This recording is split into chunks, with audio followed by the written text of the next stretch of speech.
le cercle le solaire au-dessus de toi, bon, c'est parfait. C'est c'est une pochette d'album de Nina Simone. Ah, waouh, ah, c'est une super idée de mettre une pochette d'album en guise de tableau. Tu connais un peu son histoire? Tu Bah sais qu'elle non. voulait faire du classique à la base. Ah ouais? Elle voulait faire du classique. Une grande pianiste. Et en fait, on lui a signifié que du fait de sa couleur Ah ouais. de peau, il fallait qu'elle s'oriente vers autre chose Un truc un que peu du plus classique. foufou exotique? Ouais, et c'était une grosse dépression et elle a porté ça toute sa vie, d'où l'alcoolisme, etc. C'est vraiment une grande blessure pour elle, ça. À l'époque où on lui a dit ça, c'était vachement plus virulent qu'aujourd'hui. C'est-à-dire que c'est même des gens bienveillants qui lui ont dit, c'est carrément son prof, il lui a dit, t'as aucune chance. Personne ne paiera pour aller voir une pianiste black. Jouer du Beethoven. Quand tu creuses, il y a 1000 histoires comme ça. C'est-à-dire, et ce qui est fou, c'est qu'ils en parlent jamais. Tu verras jamais un artiste en parler en profondeur, alors que nous, notre génération, on ferait que ça. On en ferait des films, on en ferait des bouquins, on en ferait des manifs, Ouais, etc. eux, ils Et ravalaient leur aujourd'hui, ça peine. passe tranquillement. Ah oui, et c'est ce qui fait que ça pète aujourd'hui. C'est que c'est l'accumulation de toutes ces blessures De tous euh, ces qui silences. fait que à un moment donné, on dit stop. Enfin, certains disent stop. Ça commence Ouais. alors. Allant, ben, ça commence à brûle pour point. J'aime Et, bien cette expression, souvent je l'emploie souvent.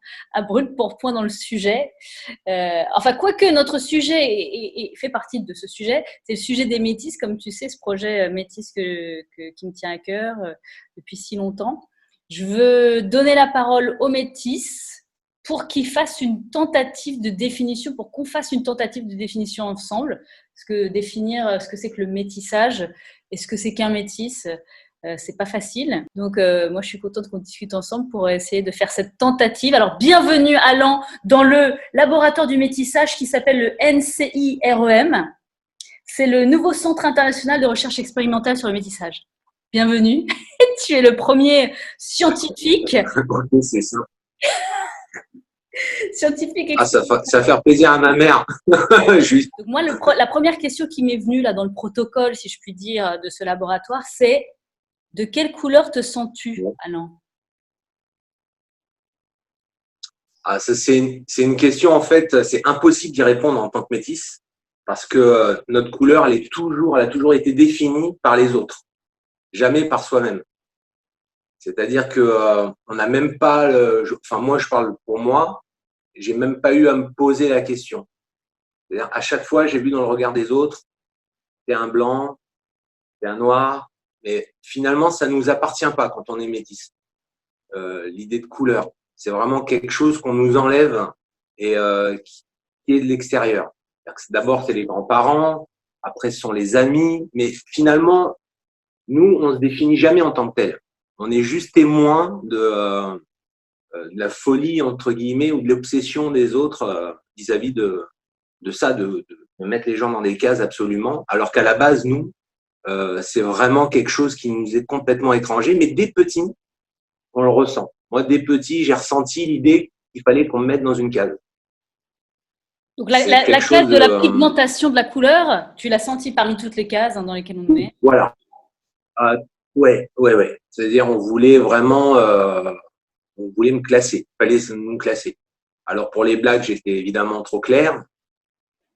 Et pour les blancs, j'étais foncé. Donc c'est assez drôle. C'est-à-dire que quand j'allais, euh, selon les familles dans lesquelles je me trouvais, j'étais soit blanc, soit noir, soit.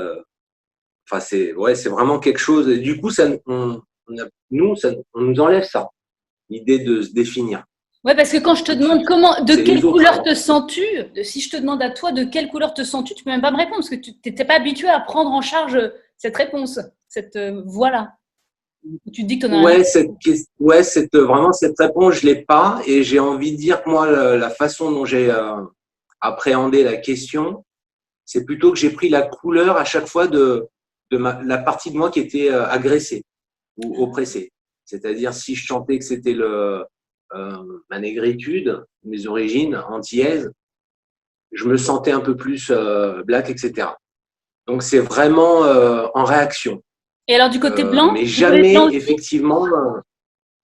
Tu dis une agression du côté noir du et du côté côté blanc? blanc, oui, en fait, moi, j'ai pas vécu d'agression vraiment du côté blanc.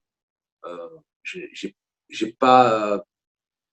c'est vraiment dans ma négritude, bizarrement, alors que je suis très clair de peau, où je me suis senti le plus attaqué. C'est vraiment quelque chose, quand on parle du racisme anti-blanc, aujourd'hui, certes, il existe, mais il est tellement… c'est ça, quoi. C'est peanuts, quoi. Ouais, du coup, tu es comme une sorte de caméléon qui prend la couleur de là où il se sent. Alors, c'est pas où il se trouve, parce que du coup, là, en France, tu te sens quoi? C'est Alors, le caméléon qui prend la couleur du lieu, parce que quelle est la couleur du lieu? en France, c'est très particulier. C'est-à-dire qu'en France, on va distinguer l'extérieur, vraiment les étrangers, entre guillemets, pour qui je suis juste un maghrébin, qui ne cherche pas plus loin, puisqu'on définit vraiment la couleur. Voilà, il n'est pas blanc, mais il n'est pas noir non Il est plus. café au Donc, on est en lait, France, il y a une communauté. Voilà, donc il n'est pas. Donc voilà, on va entre les le deux. ranger dans la case là. Donc ça, c'est assez fou, hein, parce que les gens sont tellement focus sur la couleur qu'à partir du moment où ils ont déterminé que j'étais maghrébin, je pouvais dire tout ce que je voulais. Non, c'était oui, d'accord, ok. Ton père est des Caraïbes, mais plus loin, il doit avoir une grand-mère. C'est un truc de malade. Ah oui, Les gens sont catalogage. focus là-dessus, et Catalogage, d'accord. c'est terminé. Alors C'est fini, c'est à vie, quoi. moi aussi je l'ai eu maghrébine. Ça, Moi je l'ai eu aussi bien sûr. J'ai une tête de maghrébine parce que je suis café au lait. Enfin j'appelle ça café au lait, caramel. Je sais pas comment tu peux dire cappuccino. Et du coup enfin depuis ouais, la France c'est cappuccino, plutôt c'est bien. maghrébin. On serait au Brésil, on serait brésilien alors. Ouais, exactement. Ah ben, exactement. Ça, je l'ai vu selon les endroits où j'allais. On m'a même pris pour un Italien. Ah oui moi aussi. C'est vraiment tout y est passé, quoi. Ce qui est certain aussi, c'est qu'on est finalement, et ça c'est une réalité, c'est qu'on est, comment dire, esthétiquement pas à notre place, nulle part. C'est-à-dire qu'on n'est jamais vraiment dans, on n'est pas assez blanc, pas assez noir, pas assez, voilà. Mais esthétiquement, on n'est pas à notre place. Mais oui mais ce serait quoi la place Donc, alors? bah, le truc, c'est qu'après, bon, avec le temps, moi, je parle comme ça parce que je vais avoir 50 ans, mais ma place, je l'ai trouvée. Si tu veux, c'est les autres qui ont un problème avec ma place Ouais. et pas moi. Et ça met du temps avant de le comprendre. Oui, parce que comme tu le dis, ils sont obsédés par la couleur. Mais enfin, c'est normal, on est des êtres visuels, entre autres, parmi Oui. les cinq sens. Donc, on a cette couleur qui nous guide. C'est pour ça que je prends plaisir à commencer ce dialogue avec toi, juste avec la couleur. Parce que si j'avais fait un podcast où on n'avait que nos voix, on pourrait dire, mais ils vont parler de quoi? Enfin, sauf si tu vois le titre métis. Mais tu vois, là, je me suis dit, on va montrer nos têtes pour dire, voilà, nous, on est deux métis. En un temps T, en plus avec des métissages différents, toi et moi, et tu vas nous en dire un petit peu plus. Maintenant, on va en plus de la couleur, on va peut-être utiliser d'autres mots pour peut-être permettre de définir ou que les gens comprennent quel type de métis, quel métis tu es. Mais vraiment, c'est ça cette question de pouvoir se définir par quels critères. La couleur, point d'interrogation, donc on voit que c'est hyper dur. Selon les lieux, tu vas être pris pour un maghrébin, un italien, un espagnol, je sais pas, un antillais. Ou moi, j'ai été prise aussi pour une saoudienne. Bon. Mais après, alors est-ce qu'on va mettre des mots de nationalité? Est-ce que ça aide, ça? Est-ce que tu trouves que ça aide pour un métis? Moi, personnellement, je trouve que d'être métis, c'est toujours revenir à parler de mes parents. Parce que je peux pas juste être moi. Il faut que j'explique pourquoi cette tête indéfinissable de couleur et peut-être pourquoi aussi ce nom. Enfin, je sais pas si Ah, ça t'a fait. c'est indissociable. On en vient toujours à ça. Finalement, l'origine. Nos parents ont fait un choix. Un blanc se met ou une black se met, etc. Et finalement, les enfants vont après, pendant quasiment toute leur vie, devoir justifier ce choix.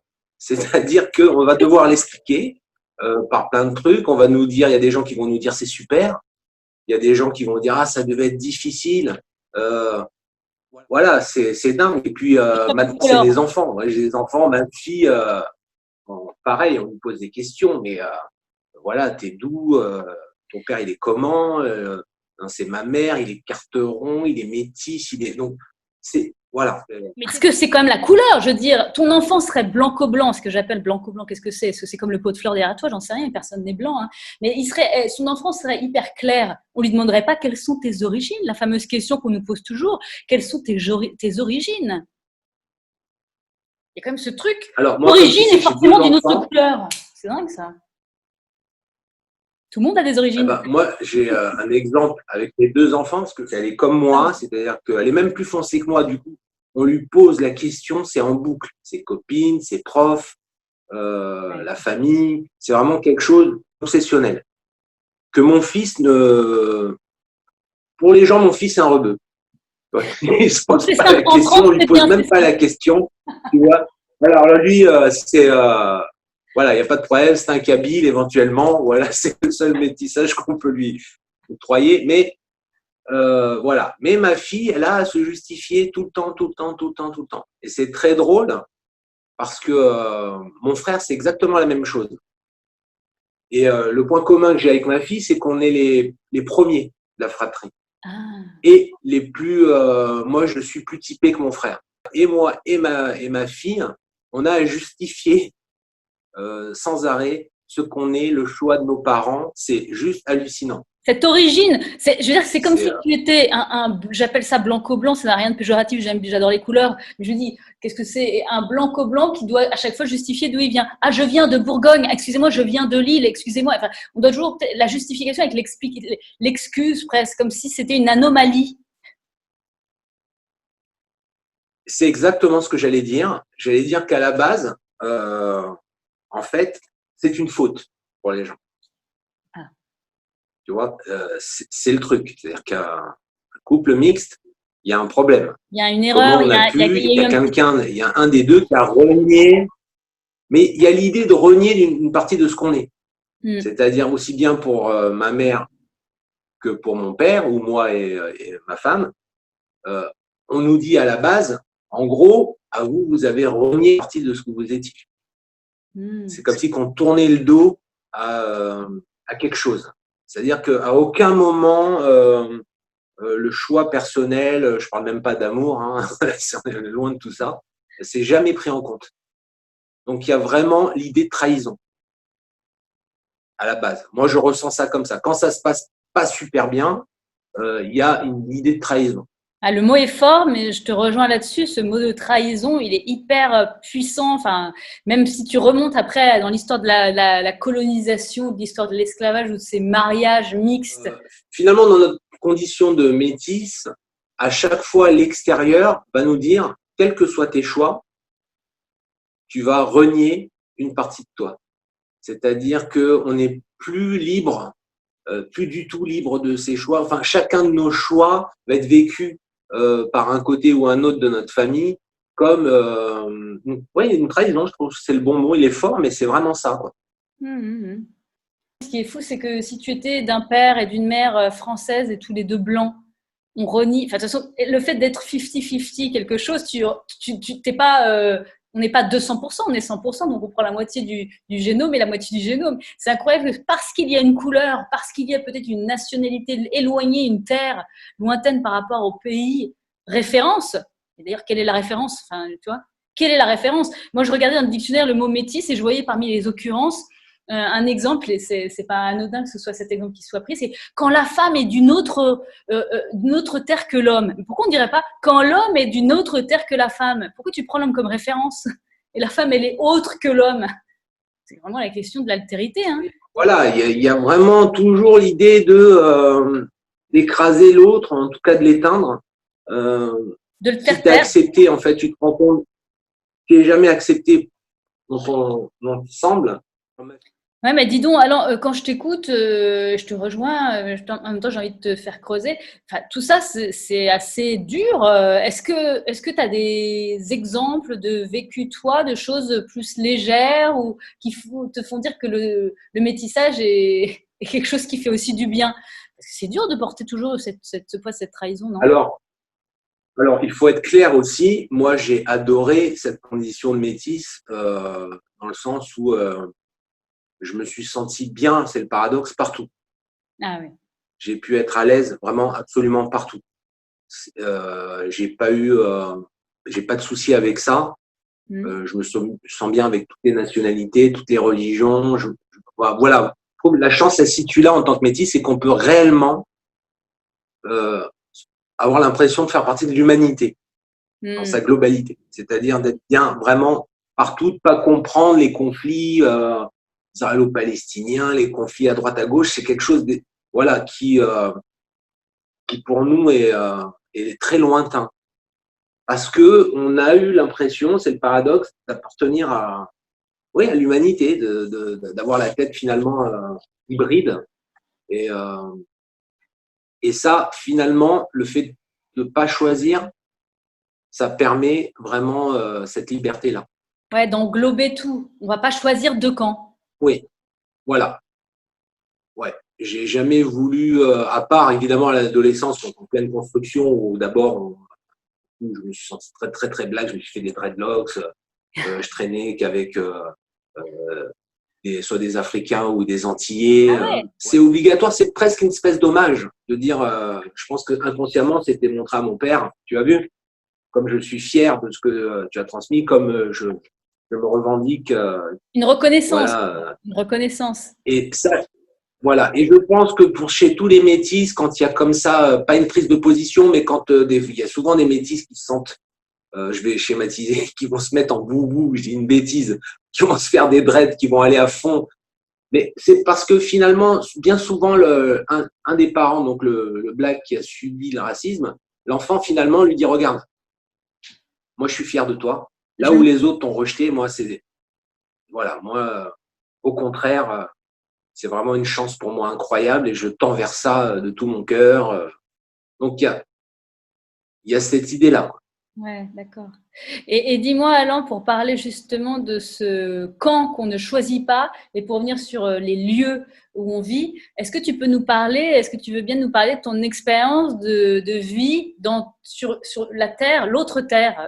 Les terres, d'ailleurs, tu en as plusieurs, hein, des terres, en fait. Je peux parler d'une expérience, comme tu sais, je suis allé en Guadeloupe pendant 1 an et ça a été une expérience extraordinaire. Voir de la famille, voir ce côté entier finalement, parce qu'il est assez lointain. Mon père est parti de Guadeloupe assez tôt, donc il y a plein de membres de ma famille que j'avais pas vu tout court. De voir finalement qu'en Guadeloupe, il y avait les mêmes problématiques, les mêmes problèmes de racisme. Il y a des problèmes de racisme en Guadeloupe, justifiés. Pour moi, après, c'est un autre sujet. Il y a un vrai problème, je trouve, avec les métros qui vont s'installer là-bas, qui ont une vision un peu colonialiste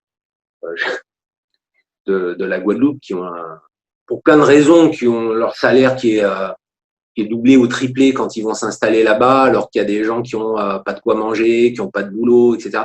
Donc ça crée une tension. Et finalement, moi, j'ai trouvé ça ultra rassurant de voir que la connerie était partout. Ah oui, c'est ça. Chez les blacks, chez les blancs. Voilà. Finalement, oui, ça a créé une espèce d'équilibre dans les forces. Elle est partagée. Voilà. Et du coup, ça m'a rendu serein. Oui, non, mais c'est important parce que finalement, moi, mon père, je l'ai toujours vu comme une victime qu'il fallait aimer, qu'il fallait rendre fier, qu'il fallait. Non. Et finalement, en allant en Guadeloupe, je me dis oui, bah mon père c'est la victime à Paris, mais ça aurait pu être ma mère si on était parti en Guadeloupe. Donc finalement, ça c'est extraordinaire. Ah oui, ça c'est important l'équilibre, le rééquilibrage, ça fait du bien. Hein. Ah oui, ah oui, parce que en tant que métis, on n'est que là-dedans. On est dans une espèce d'équilibre perpétuel. On a du mal à faire des choix même. On est toujours, enfin, en tout cas pour ma part. Et je trouve que cette expérience aux Antilles, elle a été d'une puissance incroyable. Wow. D'accord. Et tu as une autre terre? Est-ce que tu veux en parler de cette autre terre que tu as en toi? Ah oui, alors ma mère est pied noir. Donc, l'autre terre, c'est différent parce que c'est plus du domaine spirituel et pas. Ma mère est donc juive. Donc, je suis allé en Israël. Mais là aussi, c'est à part parce qu'il y a des gens qui viennent de partout. Enfin, moi, mon expérience personnelle, je sais qu'il y a des gens, quand on va leur parler d'Israël, ils vont se crisper. Mais en fait, moi, j'ai trouvé que c'était un endroit où il y avait, c'était ultra métissé.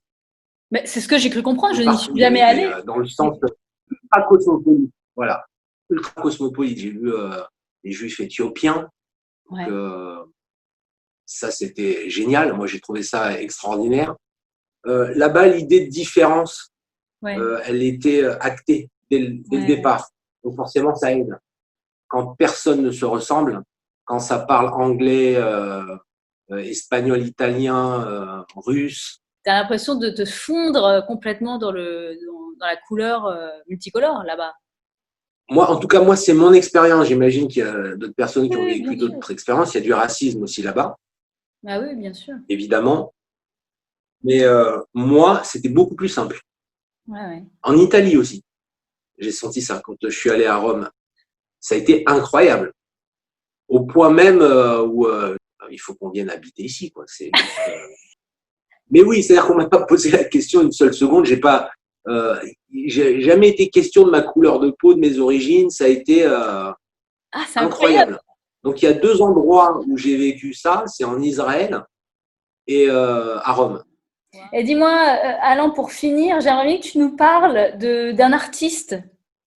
C'est Schwarzbart, qui est un saxophoniste métis, saxophoniste de jazz, dont je sais plus je crois que c'est la maman est guadeloupéenne et le père est, je crois, juif de l'Est. Donc lui, tout est passé par la musique. Il faudrait mettre le lien si tu peux sur. Il est incroyable, il est très intéressant dans ses analyses, mais même son rapport au judaïsme, il passe par la musique. Je lisais un truc ce matin où il expliquait que dans les idées de choix, etc., il a parlé très tard petit, parce qu'il sentait que dans ce monde, il y avait un problème, il n'avait pas tellement envie de rentrer en communication, de se mettre à parler, etc. Mais finalement, la musique, ça a été boum. Lui, il a fait des ponts à chaque fois par la musique. Et finalement, super tôt, il a compris que c'était par ce spectre-là qu'il allait voir les choses et pas par un autre. La musique est finalement, c'est là où les gens se rejoignent. On peut avoir des différences, on peut avoir tout ce qu'on veut, mais à un moment donné, la musique, ça met tout le monde d'accord. Et c'est vraiment l'idée de pont, encore une fois, la marche. Un pont, un pont entre les peuples, un langage universel, un truc qui touche le cœur, l'émotion. Oui. C'est sûr que la musique, c'est un bon médicament. Un bon médicament. Ah tiens, on pourra d'ailleurs, dans ce laboratoire NCIREM, faire des petites expériences de musique sur des métis pour calmer leurs questions existentielles. Quand on creuse chez tous les métis, on sent qu'il y a eu… alors, il y a ceux qui n'en parlent pas, hein, pour qui tout va bien, qui ont toujours le smile, qui sont épanouis, qui n'ont pas de problème avec cette question. Mais finalement, quand on gratte un peu, on se rend compte qu'il y a les mêmes failles chez tout le monde, qu'à un moment donné, ça a dérangé l'idée finalement de se mélanger. Mais ça, pour en revenir à mes enfants, parce que je trouve que ça a été quelque chose d'assez clair. C'est plus facile, on a plus de distance. Ouais. C'est quand ma fille est arrivée, ça a été tout de suite l'idée de couleur de peau. C'est-à-dire que tout le monde attendait finalement de quelle couleur elle allait être. Et c'était mais elle a un grand-parent quand même, elle a une grand-mère qui est quand même bien black. Qu'est-ce que ça va donner ? On va voir, voilà, qu'est-ce que ça va donner. Tout y est passé, les cheveux, le nez, la bouche, c'est hallucinant. Tout le monde a décrypté l'animal venu sur Terre. De quelle espèce est-il ? Voilà. Et les gens ont attendu de savoir vraiment la couleur et à quoi ressemble l'enfant finalement pour se positionner. Ça, c'est un truc dont je suis sûr. Et on peut me dire tout ce qu'on veut, on peut me dire c'est faux. Ça revient sur le visuel. Déterminé par rapport à ça. C'est ça et rien d'autre. On peut raconter tout ce qu'on veut. En tout cas, pour ce qui est du métissage, pour ce qui est de la couleur de peau. Après, on peut parler aussi de métissage quand c'est 2 religions différentes. Ça, je pense que c'est encore plus costaud. Ça complexifie la chose. Je vois que nous allons passer la barre des 40 minutes, Alain. Nous devons nous dire au revoir. C'est un plaisir. Je te remercie. Ça va couper. Gros bisous. Ciao. Bye.